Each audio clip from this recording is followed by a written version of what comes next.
Hello दोस्तों, आज मैं आप लोगों के लिए अल्फाबेटिकल ऑर्डर पे जितने प्रकार के प्रश्न आते हैं उन सारे प्रकार को आप लोगों से डिस्कस करने वाला हूं। जिन लोगों ने अभी तक मेरा लास्ट वीडियो नहीं देखा है, मैंने एक वीडियो डाला था जिसमें कि आप लोगों को फॉरवर्ड पोजीशन और बैकवर्ड पोजीशन के बारे में बताया था। फॉरवर्ड और बैकवर्ड पोजीशन को याद करने के लिए मैंने बताया था कि आप लोग 1 या 2 दिन कोड करें, है ना, फॉरवर्ड और बैकवर्ड पोजीशन से, तो आप लोगों को न तो फॉरवर्ड पोजीशन को याद करने के लिए कोई प्रॉब्लम आएगी और न ही बैकवर्ड पोजीशन को याद करने में कोई प्रॉब्लम आएगी, है ना दोस्तों। तो आइए शुरू करते हैं दोस्तों कि कितने प्रकार के प्रश्न अल्फाबेटिकल ऑर्डर या अल्फाबेट टेस्ट में प्रतियोगी परीक्षाओं में पूछे जाते हैं।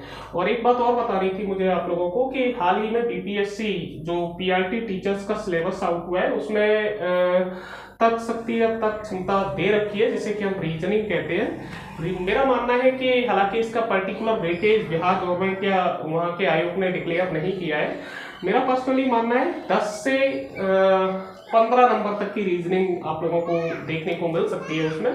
तो बीपीएससी परीक्षा को ध्यान में रखते हुए भी मैं ये वीडियो बना रहा हूँ, है ना। आप लोगों को उस लेवल का मैटर इस वीडियो में देखने को मिलेगा जो बीपीएससी परीक्षा में रीजनिंग आने वाली है। तो आइए दोस्तों शुरू करते हैं। सबसे पहले हम लोग टाइप 1 देखेंगे जो कि है डिक्शनरी ऑर्डर, है ना। अब सभी लोगों ने डिक्शनरी, जब हम लोग प्राथमिक कक्षाओं में होते हैं तो बड़े ही मजे से डिक्शनरी वगैरह में स्पेलिंग ढूंढते हैं। जब कोई भी कठिन शब्द आता है और हमें पता नहीं होता तो हम लोग डिक्शनरी को शुरू से लास्ट तक खोजते चले जाते हैं।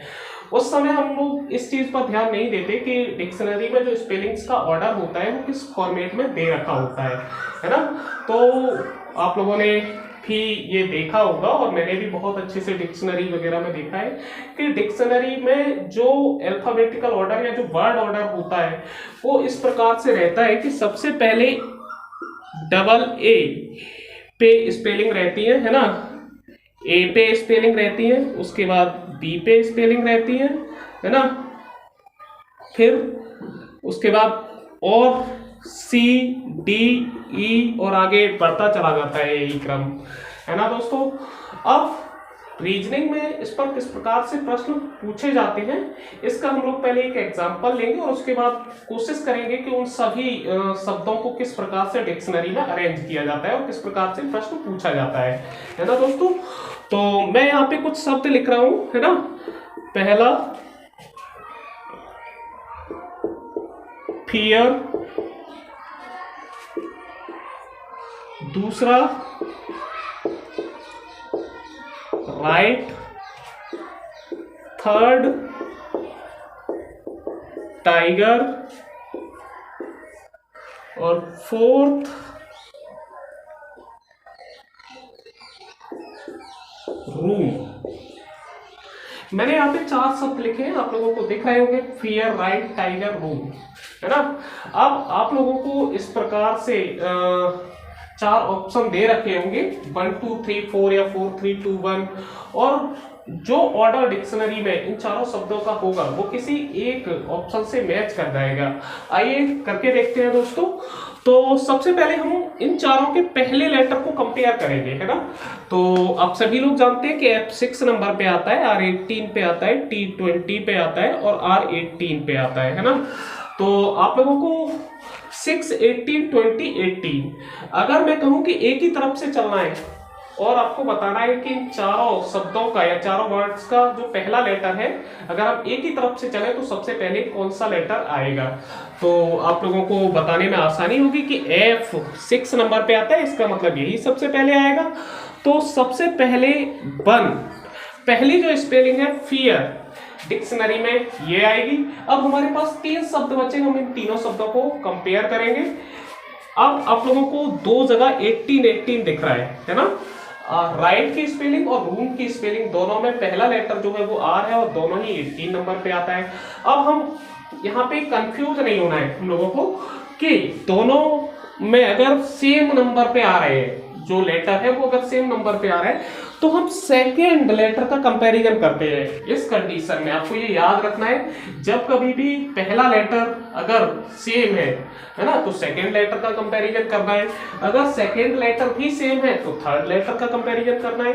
इसी प्रकार से लगातार कंपैरिजन करते चले जाइए। अगर शुरू के लेटर सेम है तो कोई स्पेलिंग ऐसी आपको मिल जाती है जिसके शुरुआती लेटर सेम है, तो आप क्या करेंगे, उसको आगे कंपेयर करते चले जाइए जहां पे उन दोनों में डिफरेंस आए, है ना, और जिस अल्फाबेट का नंबर मिनिमम हो उसी को हम पहले चूज करते हैं, या डिक्शनरी में वही वर्ड पहले आएगा, है ना दोस्तों। तो हम इनके सेकंड लेटर का अगर कंपैरिजन करें तो I 9 पे आएगा और O 15 पे आएगा। अब आप लोगों को इससे पता चल रहा होगा कि I 9 पे आ रहा है और O 15 पे आ रहा है, इसका मतलब ये है कि इन दोनों में ये लेटर सेकेंड नंबर पे आएगा, क्योंकि I 9 नंबर पे है और वो 15 नंबर पे है ना।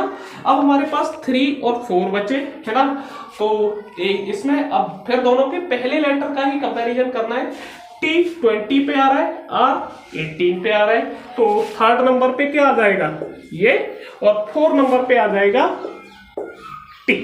अब आप लोगों को ऑप्शन में एक कोड दे रखा होगा जो कि होगा 1 2 4 3। आपको यही ऑप्शन चूज करना है डिक्शनरी ऑर्डर के अकॉर्डिंग, यही ऑप्शन आपका बिल्कुल सही होगा दोस्तों। तो डिक्शनरी ऑर्डर के और बहुत सारे सवाल मैं आप लोगों को करवाऊंगा दोस्तों, है ना। तो लेकिन अभी हम लोग और ज्यादा टाइप इसके समझेंगे। देखिए, और टाइप समझने के लिए दूसरा टाइप जो होता है वो ये होता है कि टाइप 2। टाइप 2 क्या होता है? टाइप 2 में कॉम्बिनेशन ऑफ नंबर्स हम लोगों को निकालना होता है। जैसे मैं एक एग्जांपल आप लोगों को देता हूं, कॉम्बिनेशन ऑफ नंबर्स। जैसे मान लीजिए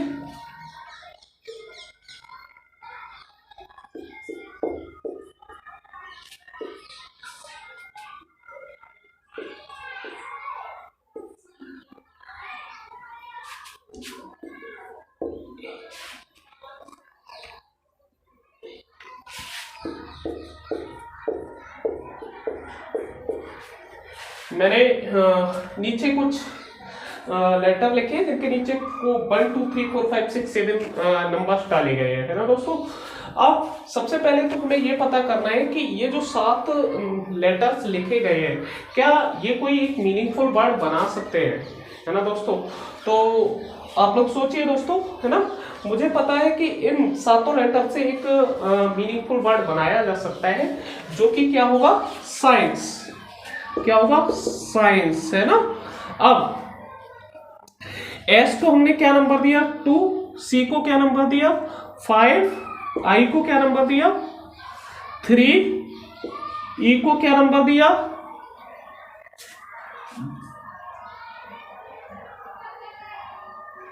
1, एन को क्या नंबर दिया 6, सी को क्या नंबर दिया 7 और ई को क्या नंबर दिया 4। ये जो नीचे कोड बना हुआ है इसी को हम कॉम्बिनेशन ऑफ नंबर्स कहते हैं। जब आपको कोई लेटर दे रखे हो उन्हें मिला करके मीनिंगफुल वर्ड बनाना हो, है ना। अब जब आप मीनिंगफुल वर्ड बना लेंगे उसके बाद नीचे लिखा हुआ जो कोड होता है वो बदल जाता है, जैसा कि आप लोगों ने यहाँ पर देखा।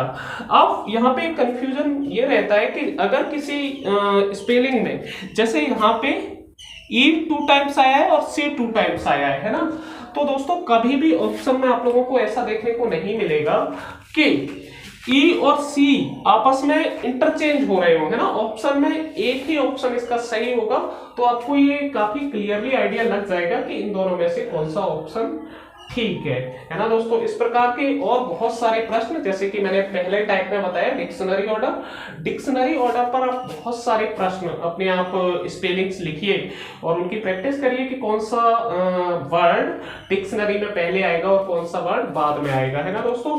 और दूसरा जो मैंने बताया कॉम्बिनेशन ऑफ नंबर, इसके लिए आप लोगों को इंग्लिश स्पेलिंग्स बहुत जो डेली लाइफ में यूज होती है इनकी आपको अच्छे से नॉलेज होनी चाहिए। क्योंकि अगर आप इसके मीनिंगफुल वर्ड नहीं बना पाए इसकी, है ना, तब फिर आपको कॉम्बिनेशन ऑफ नंबर निकाल पाना बहुत मुश्किल रहेगा। अगर आप मीनिंग ढूंढ पाते हैं तभी आप कॉम्बिनेशन ऑफ नंबर बहुत ही आसानी से निकाल पाएंगे दोस्तों, है ना। इस प्रकार से कोड किया जाएगा। तीसरा टाइप एक और होता है दोस्तों, आइए हम लोग कोड टाइप भी डिस्कस करेंगे।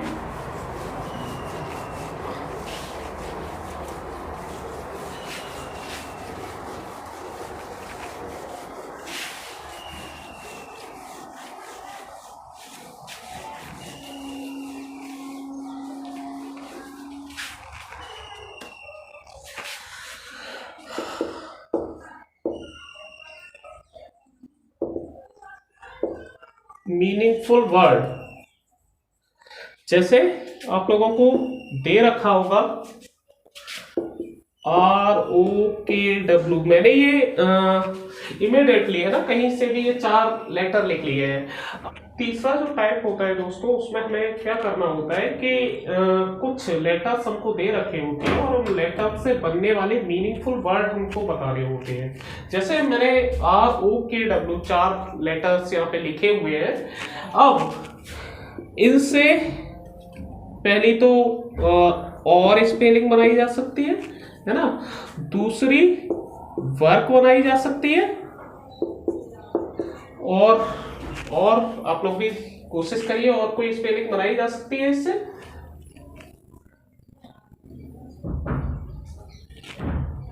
और थर्ड स्पेलिंग रो और बनाई जा सकती है।